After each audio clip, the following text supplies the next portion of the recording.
बिस्मिल्लाहिर्रहमानिर्रहीम। अस्सलाम वालेकुम नाज़रीन, हाज़िर खिदमत है आपका मेज़बान अब्दुल कुद्दूस, साथी मेज़बान शाहिद जावेद चौधरी के साथ रावलपिंडी इस्लामाबाद की ताज़ा तरीन अपडेट्स और कुछ एक्सक्लूसिव पेशगोइयों के साथ। नाज़रीन, army chief general Asim Munir के एलची ने अडयाला जेल में इमरान खान से मुलाकात करके सिस्टम को चलने देने के लिए पॉजिटिव पॉलिटिकल किरदार अदा करने की दरखास्त की है, अपील की है, मुतालबा किया है, आप कुछ भी इसे कह सकते हैं। और साथ ही ये यकीन दहानी भी करवा दी है कि आम इंतखाबात में अपने साथ होने वाली ज्यादतियों के अजाले के लिए पीटीआई के जो उम्मीदवार अदालतों से रजू करेंगे उन्हें इंसाफ देने वाले जजेस पर अब कोई दबाव नहीं डाला जाएगा और पीटीआई और नून लीग को ये अदालती जंग लड़ने के लिए बिल्कुल आजादाना लेवल प्लेइंग फील्ड दी जाएगी। ये जो एलची बनकर गए हैं, जरा ये कह रहे हैं कि वो हाजिर सर्विस जर्नल हैं, बहुत ताकतवर जनरल हैं। वो कौन है वो आज हम आपके साथ डिस्कस करेंगे कि उन्होंने वो क्या शरायत लेकर गए और जवाब में इमरान खान ने क्या 3 मुतालबात रखे। ये सारी तफसील एक्सक्लूसिव वीडियो आज हम आपके लिए बना रहे हैं, लेकिन इसकी तफसील में जाने से पहले हम नए आने वाले दोस्तों से ये गुजारिश करेंगे कि वो इस चैनल को सब्सक्राइब करके बेल आइकन जरूर दबाएं ताकि हमारी जो नई आने वाली वीडियोस हैं वो आपको मिलती रहें। तो जी नाज़रीन, अब बात करते हैं कि जो मुलाकात हुई है अडयाला जेल में, सबसे बड़ी खबर कि वो कौन से जर्नल थे जिन्होंने जाकर इमरान खान से मुज़ाकरात की हैं। बहुत हसास और अहम और नाजुक मरहला था नाज़रीन ये कि पाकिस्तान के अगले 5 साल की सियासत का भी इसी पर इन्हिसार है। मुल्क को जो सियासी और मुआशी अदम इस्तेहकाम दरपेश है उसका हल भी इन्हीं मुज़ाकरात की कामयाबी में है। आप और हम सब इसके लिए दुआ गो हैं कि हम जो पिछली रंजिशें हैं वो भुलाकर एक नई शुरुआत करें।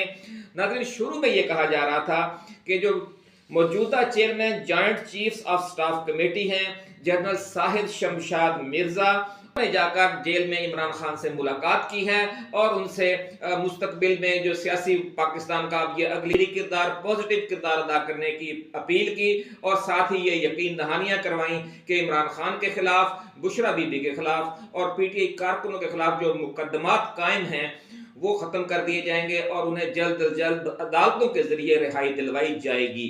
लेकिन आज ये ताज़ा तरीन खबर आई है कि जो जेल में जाकर मुलाकात करने वाली ताकतवर शख्सियत है वो जनरल साहिद शमशाद मिर्जा नहीं है बल्कि लेफ्टिनेंट जनरल अवैस दस्तगीर हैं। नाज़रीन, CGS chief of general staff है जो आर्मी चीफ का नंबर 2 होता है।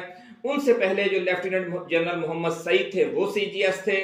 उससे पहले जो मौजूदा chairman joint chiefs of staff committee है जनरल साहिद शमशाद मिर्जा, वो भी इस पोजीशन पर काफी अरसा रहे हैं और उससे पहले लेफ्टिनेंट जनरल बिलाल अकबर भी इस ओहदे पर रह चुके हैं, इसलिए ये बहुत अहम ओहदा माना जाता है। सीजीएस नाज़रीन आर्मी चीफ के बाद असर और रसूख में दूसरे नंबर पर होता है पूरी फौज में, जो ऑपरेशनल और इंटेलिजेंस मामलात की निगरानी करता है। डायरेक्टोरेट ऑफ मिलिट्री ऑपरेशंस और मिलिट्री इंटेलिजेंस बराह रास्त सीजीएस की कमान में होते हैं। इसलिए हम ये कह सकते हैं कि जो पैगाम लेकर गए हैं आर्मी चीफ के एलची की हैसियत से जनरल अवैस दस्तगीर, वो सिर्फ आर्मी चीफ के एलची नहीं थे बल्कि पूरी फौज के पूरी एस्टेब्लिशमेंट के एलची बनकर वहां गए हैं। उनके बारे में यह कहा जाता है मेजर जनरल की हैसियत से जनरल अवैस दस्तगीर डीजीएमआई भी रहे हैं, बहुत अहम होता है आप समझते हैं, और 58वीं मिलिट्री आर्मर्ड कोर की भी उन्होंने कमान की है बतौर मेजर जनरल। तो ये थोड़ी सी हमने आपको तफसील बताई कि किस तरीके से जो शख्सियत गई है वो कितनी अहम और हसास है और वो जो गुफ्तगू जिसने जाकर की है और जो शराइत पेश की हैं, जो ताउन मांगा है और जो ताउन देने की यकीन दहानी करवाई है वो भी बहुत अहम है। जी, अगर ये नई शुरुआत हो जाए, पिछली रंजिशें हम भुला दें, क्योंकि आखिर हर जंग का अंजाम आपको टेबल पर बैठकर एक नई शुरुआत करने से ही करना पड़ता है। अच्छा अब्दुल कुद्दूस साहब, आपने सिर्फ उनकी गुफ्तगू में ये बताया है कि उनको रिलीफ दिया जाएगा, जो उनके मेंबरान जो नाकाम हुए अदालत में गए हैं उनको रिलीफ दिया जाएगा और जजेस पर जो है वो दबाव नहीं होगा। इमरान खान की तरफ से क्या जवाब आया है और अगर पुरानी रंजिशें ख़त्म हो जाएं, मुल्क को तरक्की की राह पर गामजन करने के लिए तमाम ताकतें एक पेज पर आ जाएं, तो ये मुल्क जो है, मुल्क के गरीब आदमी की भी हालत सुधरेगी, बेशक ये सही बात। मुल्क की माशी हालत भी सुधर जाएगी। अच्छा शाह साहब, ये बताया जा रहा है कि इमरान खान को जो पेशकशें की गई हैं उनमें अदालतों में जमानतों के जरिए उनकी और बुशरा बीबी की रिहाई, खैबर पख्तूनख्वा में पूरी आज़ादी से हुकूमत चलाने में भी कोई मुदाखलत नहीं की जाएगी और मरकज में पीटीआई को अपोजिशन का भरपूर किरदार अदा करने का मौका दिया जाएगा। ये जो पेशकशें की गई हैं इमरान खान के और बुशरा बीबी के खिलाफ जो मुकदमात हैं वो भी अदालतों के जरिए जो उनका प्रोसेस होता है उनको मंतकी अंजाम तक पहुंचाया जाएगा। ये तो इस तरह की जो कुछ पेशकशें की गई, लेकिन हैरत होती है कि इमरान खान ने अपने जाती मुकदमात और बुशरा बीबी के खिलाफ जो मुकदमात थे या अपनी जाती रिहाई अडयाला जेल से या बुशरा बीबी की रिहाई के हवाले से कोई मुतालबा नहीं किया और कोई शिकायत भी नहीं की। उन्होंने एक बड़ी जबरदस्त बात की है इमरान खान ने, हैरत अंगेज तौर पर नाज़रीन, इमरान खान ने ना अपने खिलाफ मुकदमात के खात्मे की बात की और ना ही अपनी जेल से फौरी रिहाई की कोई डिमांड की। उन्होंने 3 मुतालबा शाह साहब पेश किए हैं। पहला मुतालबा उन्होंने ये किया कि जो फौज है वो अब जो उसने करना था कर लिया, वो हमारे बारे में जो उसे शिकायत हैं वो भी भूल जाए और हमें जो फौज से शिकायत हैं हम भी भूल जाते हैं। अब एक नई शुरुआत करते हैं, अब फौज सियासी अमल से खुद को बिल्कुल अलग कर ले और पीटीआई को और पीडीएम को आजादी से एक दूसरे का सियासी अंदाज से मुकाबला करने दे ताकि मुल्क में जो जमहूरियत है वो फरोग पाए। मैं दूसरी शर्त सुन ले इमरान खान की।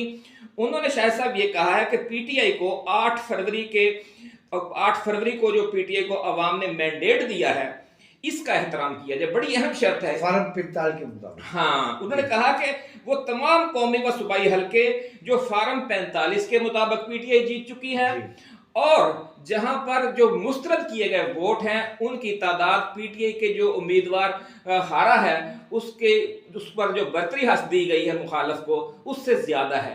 ये 2 चीजें उन्होंने कहा है कि आप उन पर इंसाफ करें तो हम आपके साथ मुकम्मल तावन करने के लिए तैयार हैं। ये दूसरी शर्त थी।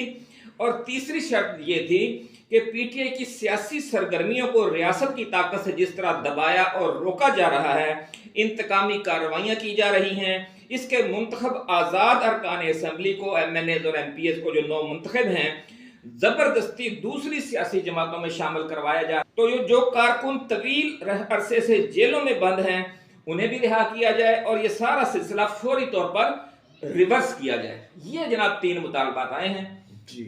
आप क्या समझते हैं कि क्या ये मुतालबात पेश करके उन्होंने एक जायज बात नहीं की, यानी वो खुद इन मुतालबात से, क्या आप ये नहीं समझते कि वो ऐसे मुतालबात रखना चाहते हैं कि जो मंजूर किए जा सकते हों और इसका मतलब यह है कि वो खुद चाहते हैं कि एक नई शुरुआत की जाए? जी बिल्कुल, ये बड़े जायज मुतालबात हैं। हाँ जी। और अगर पीटीआई जो है वो अपोजिशन में और पुरअमन तरीके से इस हुकूमत को भी चलने दे तो मुल्क जो है माशी तौर पर बहुत बेहतर हो सकता है। तो और जो है, लेकिन सवाल वही है कि क्या ये वज़ीर-ए-आज़म का कैबिनेट जो है वो डिलीवर कर सकेगी? नाज़रीन, अगर तो क्या कहते हैं, there is a will there is a way. अगर आपकी कोई करने की नीयत हो, कोशिश हो, अज़्म हो और इरादा हो तो फिर रास्ता निकल आता है। एक और बात नाज़रीन, इन मुज़ाकरात के हवाले से ये बताई जा रही है कि आर्मी चीफ के एलची की हैसियत से मुलाकात करने वाले जनरल अवैस दस्तगीर ने कहा कि पीटीआई फॉर्म 45 और मुस्तरद वोटों के हवाले से अदालतों में जाने और इंसाफ लेने के लिए जो भी वो एक्टिविटी करेगी, अब एस्टेब्लिशमेंट की तरफ से उसमें कोई मुदाखलत नहीं की जाएगी। ये वो यकीन दहानी करवा के आए हैं और साथ ही ये भी कहा है कि फिर पीटीआई भी कुछ जिम्मेदाराना तर्ज अमल इख्तियार करे और सिस्टम को आगे चलने दे। सिस्टम सबसे बड़ा इशू शाह साहब ये बना हुआ कि सिस्टम रुक गया है, हम सियासी और मुआशी और जमहूरी दलदल में फंसे हुए हैं। इसके लिए निकलने का अब एक ही रास्ता है कि हम सब मिलजुल कर कोशिश करें। बिल्कुल ऐसा ही है, मिलजुल कर कोशिश करेंगे तो मुल्क जो है वो पटरी पर वापस चढ़ेगा। इस तरह अगर इख्तलाफात की सियासत होती रही, तनकीद बराए तनकीद होती रही तो फिर हम लोग जो है बहुत पीछे चले जाएंगे। मशहूर नाज़रीन एक शेर है ना कि लड़ते लड़ते हो गई गुम, एक की चूंच एक की दुम, है ना। एक था तीतर एक बटेर, लड़ने में थे दोनों शेर, लड़ते लड़ते हो गई गुम, एक की चूंच एक की दुम। तो ये तीतर और बटेर न बने पीडीएम और पीटीआई, ये अब कौम की भी ख्वाहिश है और इस्टेब्लिशमेंट को भी यही ऑप्शन ज्यादा सूट करता है। आप क्या समझते हैं? हाँ जी, देखिए बाबा बुल्ले शाह साहब का मैं भी कुछ शेर इरशाद इरशाद।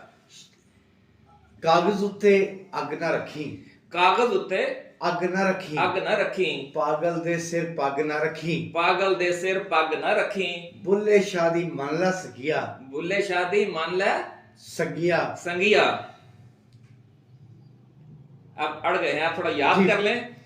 बुल्ले शादी मान ले संगिया, संगिया, ठग दे, हाँ ठग दे सिर दे पग न रखी, इस तरह है जी। घर दा राखा ठग ना रखी, मुझे याद आ गया। मुल्क दा राखा हाँ, मुल्क दा राखा ठग ना रखी, बहुत अच्छा शेर है नाज़रीन। अब आखिर में हम आपको थोड़ा सा वो एक मंजरनामा बयान करने की कोशिश करते हैं कि अगर ये अदालतों के जरिए 8 और 9 फरवरी की दरमियानी रात जो धांधली की बल्कि धांधला किया गया है वो अनडू किया जाता है, तो उसकी सूरत में क्या मंजरनामा होगा वो थोड़ा सा हम डिस्कस कर लें।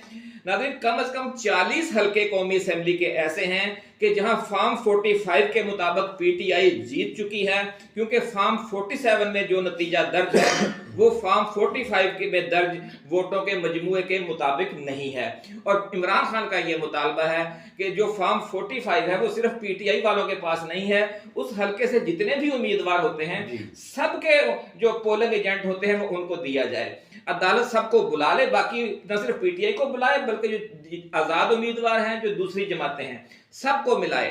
जिनका फॉर्म 45 आपस में मैच कर जाए वो ओरिजिनल है।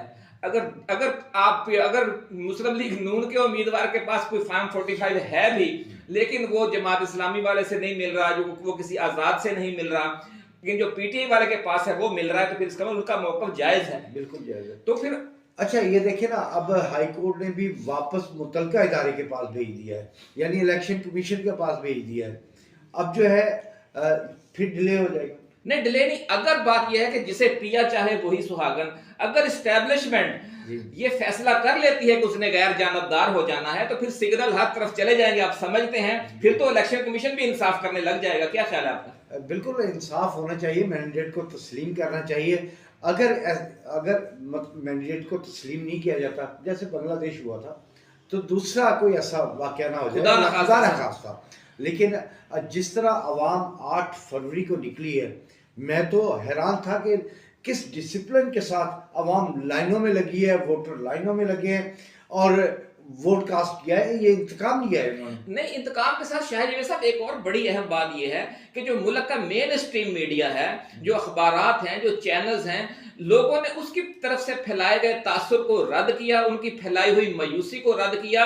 और आप देखें कि जो साबित ये हो गया कि जो सही तर्जुमानी है वो सोशल मीडिया पर और यूट्यूब चैनल्स पर और फेसबुक चैनल्स पर की जा रही है। ये भी एक नई ट्रेंड सामने नहीं आया। बिल्कुल ऐसा ही है। अच्छा, अब पीटीआई को ये समझ जाना चाहिए कि एहतजाज, धरने और तशद्दुद की सियासत जो है उसको छोड़ के, अगर जैसे इन्होंने 8 फरवरी को किया पुरअमन तरीके से और उसके रिजल्ट आपके सामने हुए। बेशक बेशक, अगर ये पुरअमन ना रहती तो हो सकता है ये रिजल्ट ना आ सकता, अगर लड़ाई झगड़े हो जाते। बिल्कुल ऐसा ही होना था, बहुत सारे पोलिंग स्टेशन बंद हो जाते, लड़ाइयां होती। इसी के साथ नाजरीन हम अब आपसे इजाजत चाहेंगे, लेकिन शाहिद जावेद साहब से वो जो थोड़ी सी अड़ गए थे वो पंजाबी बाबा भुल्ले शाह का कलाम, अगर ये जाते जाते हमें दोबारा सुना दे तो मजा इस वीडियो का दोबाला हो जाएगा। उसके साथ ही अब हमें इजाजत दीजिए। अल्लाह हाफ़िज़ जी। कागज उत्ते अग ना रखी, कागज उत्ते अग ना रखी, अग ना रखी, पागल दे सिर पग ना रखी, पागल दे सिर पग ना रखी, बुल्ले शादी माला संगिया, बुल्ले शादी मान लै संगिया, मुल्क दा रखा ठग ना रखी, मुल्क दा रखा ठग ना रखी। अल्लाह हाफिज। अल्लाह हाफिज।